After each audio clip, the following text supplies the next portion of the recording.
قضا نمازیں، جن حضرات کا ایام بلوغ کے بعد سے نماز قضا ہوئی ہوتی ہیں، حضرت والا رحمۃ اللہ علیہ حضرات کو آسان طریقہ بتائے تھے کہ ہر نماز کے ساتھ ایک قضا نماز دہرا لیا کرے۔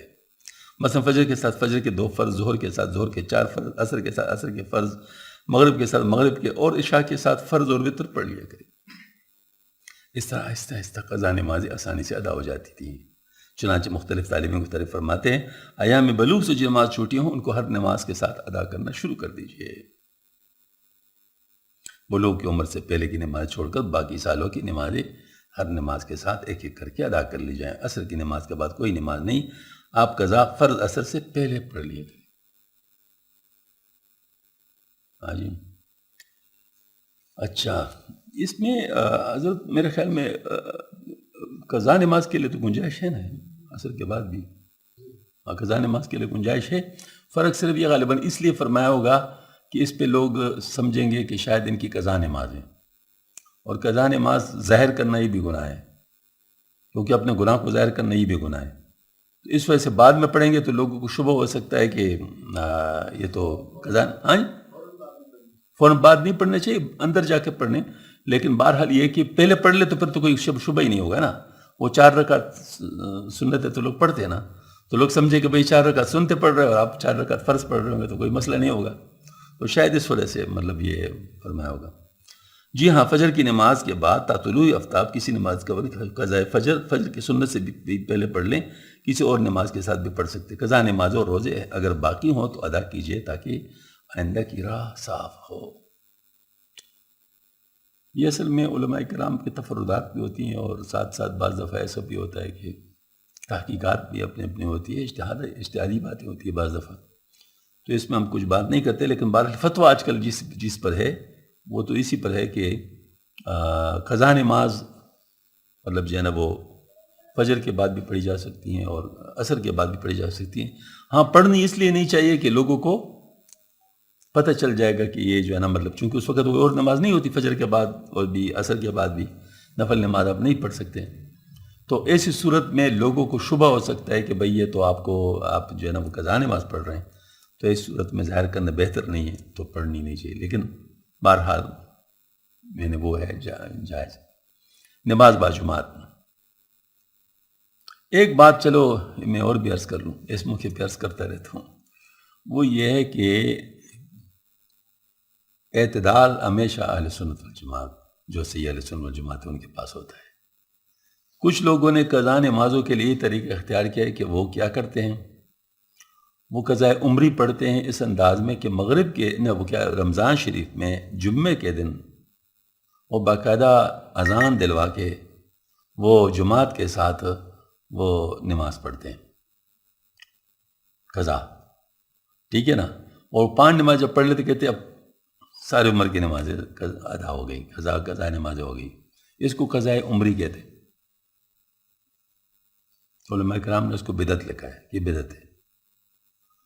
اور دوسرے طرف کے کچھ لوگ، یہ تو بدعتیوں کی بات ہو گئی، دوسرے طرف کے لوگ جو غیر مقلد ہے وہ کہتے ہیں قضا نماز ہے ہی نہیں،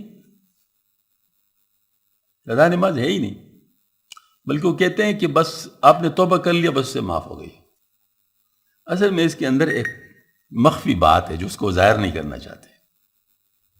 ائمہ کرام کے اندر اس بات پر ہے اختلاف کہ جس نے نماز قصداً قضا کی تو کافر ہو گیا۔ کچھ حضرات ہیں مطلب علماء کرام ہیں، ائمہ کرام ہیں، وہ یہ کہتے ہیں کہ جو قصداً نماز قضا کر لیں تو کافر ہو گیا، وہ دوبارہ مسلمان ہوگا۔ اب دوبارہ مسلمان ہونے کے ساتھ پھر یہ بات بھی ہوتی ہے کہ اس کی بیوی بھی طلاق ہو جاتی ہے اگر کوئی کافر ہو جاتا ہے، اللہ بچائے رہے کو۔ اس کی تمام نمازیں، تمام روزے، تمام حج، تمام خیراتیں، تمام ساری چیزیں ختم ہو جاتی ہیں، اس کے بعد نئے سرے سے ان کا اکاؤنٹ شروع ہوتا ہے۔ یہ بات نہیں بتاتے پھر یہ بتایا نا کہ اپنے بیوی کی وہ نکاح بھی تو تجدید بھی کرو، صرف نماز کا کیوں کہتے ہیں؟ بھائی نماز تو باقاعدہ جماعت کے ساتھ ثابت ہے قضا نماز، آپ صلی اللہ علیہ وسلم نے 3 نمازیں قضا کی تھی، قضا ہوئی تھی تو 3 نمازیں جو ہے نا، تو وہ جو ہے نا وہ، اور ایک اور موقع پر بھی ہوئی تھی وہ جو سفر میں مطلب جو ہے نا وہ تھکاوٹ کی وجہ سے وہ جو ہوا تھا، وہ بھی قضا نماز پڑھی تھی. وہ کہتے نہیں وہ اسپیشل کیس ہے، پھر تو سارا دین اسپیشل کیس ہے.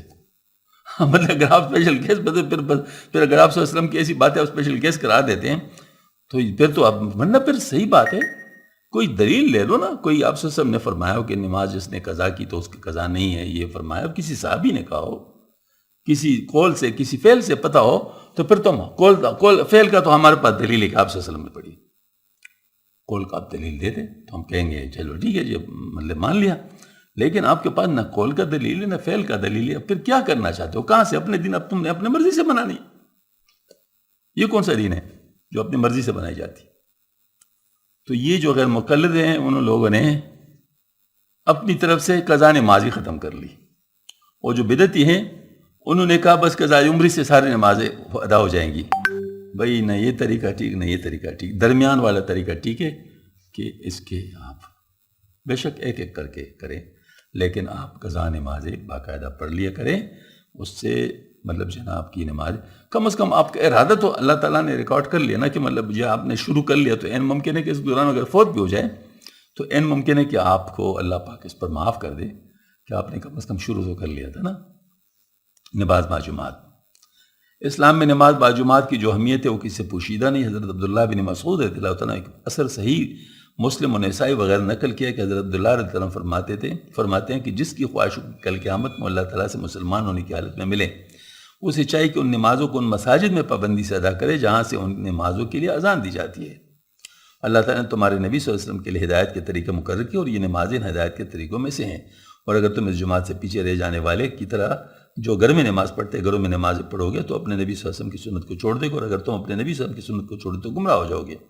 جو شخص بھی اچھا وضو کر کے ان مسائل میں سے کسی مسجد کی طرف جاتا ہے، اللہ اور اس کے ہر قدم کے بدلے اس کی ایک نیکی لکھتا ہے، ایک درجہ بڑھاتا ہے اور ایک گناہ معاف کرتا ہے. اور ہم صاحب ہم دیکھتے تھے کہ باجماعت نماز صرف ایسے ہی اشخاص غیر حاضر ہوتے تھے جن کا نفاق معلوم اور مسلم ہوتا تھا. اور یہ حالت بھی ہم نے دیکھی تھی کہ ایک شخص بیماری کی وجہ سے دو آدمیوں کے درمیان میں گھسٹتا ہوا لایا جاتا تھا، یہاں تک کہ صف کے درمیان کڑا کر دیا جاتا. صحیح مسلم باب فضل صلاۃ الجماعت. کتب حدیث جماعت کی نماز کی فضیلت اور ترک جماعت پر شدید وعیدوں سے پرے. حضرت فالق الدسور میں سے جماعت کے اہتمام اور پابندی کی تلقین فرماتے، چنانچہ طالبین کو تعریف فرماتے جماعت کی پابندی ضروری کہ اس کے اہتمام رہے. نماز باجماعت کا حت الوسع اہتمام رہے. نماز باجماعت کی پابندی پر مبارک اللہ تعالیٰ استقامت عطا فرمائے. یہ جماعت کے فوت ہونے پر تکلیف کا احساس ایمان کی علامت ہے. اے صاحب کو جو سستی کی وجہ سے جماعت سے رہ جاتے ارکان فرمائے، سستی کا علاج تو بقول حضرت تانوی رحمۃ اللہ چستی ہے. جب تک دل میں وہ ہمت و عزیمت پیدا نہیں کر جو دنیائی کاموں کے کرنے میں دیکھی جاتی ہے، دین کے کام انجام نہیں پا سکتے. بلا وجہ سستی کوئی شرعی عذر نہیں ہے. اس محرومی کی اہمیت کو محسوس کیجئے جو ممات کی محرومی سے ہوتی ہے. اگر مجبوری سے جماعت نہ مل سکی تو حرج نہیں ہے، اپنے کوشش جاری رکھنے چاہیے. حضرت سید الملت نور المرکز سیرت النبی میں لکھتے ہیں کسی قوم کی زندگی اس کی نماز نظم جماعت کے بغیر قائم نہیں رہ سکتی. یہی گرہ جب کھل جاتی تو قوم کا شرارہ منتشر پر اگندہ ہو جاتا ہے. اسلام میں نماز باجماعت مسلمانوں کی زندگی کی عملی مثال ہے. محمد رسول اللہ صلی اللہ علیہ وسلم نے اس عملی مثال کو عربوں کے سامنے پیش کر کے ان کی زندگی کا خاکہ کھینچا اور بتایا کہ مسلمانوں کا صف بصف کھڑا ہونا، ایک دوسرے کی شانہ سے شانہ ملانا اور یکساں حرکت و جنبش کرنا ان کی قومی زندگی کے مستحکم و مضبوط سائے کا دیوار کا مسئلہ ہے. جس طرح نماز کی درستی اس صف اور نماز باجماعت کی درستی پر موقوف ہے، اس طرح پوری قوم کی زندگی اسی باہمی تعاون، تضامن، مشارکت، میل جول اور باہمی ہمدردی پر موقوف ہے. اس لیے آپ صفوف کی درستگی پر بہت زور دیتے اور فرماتے تھے کہ جب تک تم خوب مل کر کڑے نہیں ہوگے تمہارے دل بھی آپس میں نہیں ملیں گے. غرض نماز باجماعت مسلمانوں کی ملی زندگی کا شعار، ان کا دینی اجتماع، ان کے باہمی نظم اور ارتباط کا شیرازہ، ان کی روحانی زندگی کا عملی و جامع نشان ہے. اس لیے نماز باجماعت کی پابندی ہر مسلمان کی لازم ہے، جس کے بغیر اسے دین و ایمان کا کمال نصیب نہیں ہو سکتا.